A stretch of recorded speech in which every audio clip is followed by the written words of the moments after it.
Gani with KENS 5 News now. A dumpster fire at a Westside gas station leads to a man's body. Police say he was dumped and lit on fire, leaving investigators with a lot of questions. Police say someone called 911 around 1 a.m. from the Chevron on Southwest 36th Street to report the fire. When crews arrived and put it out, they found the body. No word yet on who this man is, and police believe someone dumped him there, then set him on fire. They're still investigating. In a horrific child abuse case, a San Antonio mother who starved her special needs daughter, nearly killing her, will spend 30 years in prison. The district attorney says Norma Elizondo and her partner brought the child to a hospital for medical treatment, severely malnourished last February. The 10-year-old needed a blood transfusion to save her life, only weighing 27 pounds. Elizondo pled guilty and her partner is still awaiting sentencing. A new apology to the public from the San Antonio City Councilman accused of driving drunk last month. Councilman Mark White issued a statement saying he remains committed to serving the community, adding he did not feel intoxicated but should not have made the decision to drive home, taking full responsibility for his actions. White was arrested December 29th on the city's north side after police say he showed signs of intoxication. And according to that arrest warrant, when officers pulled him over and smelled alcohol, they asked if he was drinking and said White eventually admitted to having 3 beers. In a statement, White said in part, "I have read your emails, listened to your phone calls, and value your constructive input and words of encouragement. These words will resonate with me for years to come," end quote. Now, White took over District 10 from Clayton Perry, who was also arrested on a DWI charge. Court records show White has an arraignment at the end of this month. New information on the man who caused a standoff with police on Tuesday after firing at apartments from inside his unit. KENS 5 has learned he's former BCSO deputy Jose Vasquez. He worked at the sheriff's office from 2007 to 2011. BCSO says he was given a dishonorable discharge for official oppression. Police said he fired shots at an apartment on Timber Creek Drive, then fired at officers. An officer returned fire, grazing Vasquez in the head before he was arrested. The family of a man killed while he was changing a flat tire says they're devastated. 40-year-old Ramon Salcedo was helping his family on the side of the road off 410 near Alamo Downs Parkway Saturday night.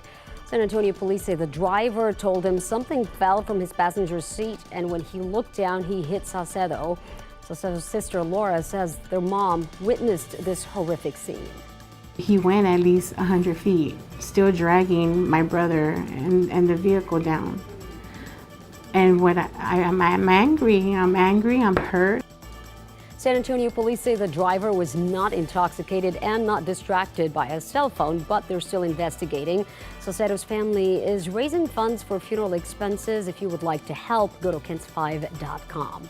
Also, an entire family now caught up in the murder case of a pregnant teen and her boyfriend. A father, a son, and now a stepmom, all facing charges in the deaths of Savannah Soto and Matthew Guerra. 47-year-old Mirta Romanos is accused of being with her family the night the couple was murdered and helping get rid of evidence. Romanos' bonds total $1.1 million.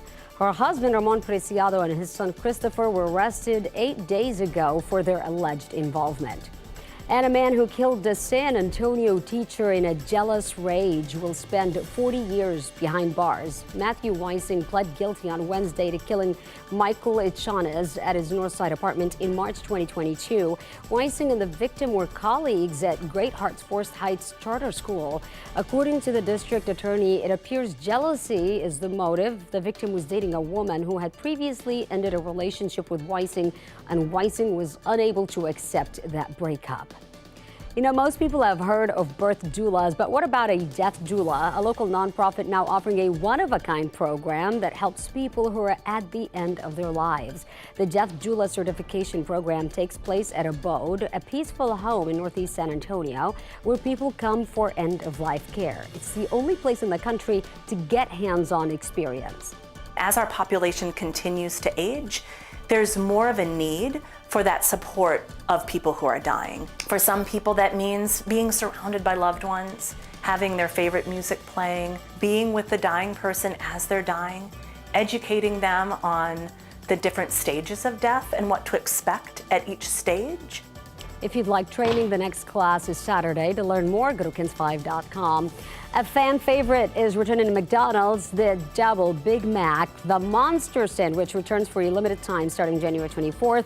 That sandwich has 4 all-beef patties, extra special sauce, lettuce, cheese, pickles, and onions. So there you go, available for a limited time. All right, today's forecast with Paul. All right, let's take a look out there. Lots of sunshine. High today, 74. What a beautiful afternoon. And this evening, not bad, 62 at 10.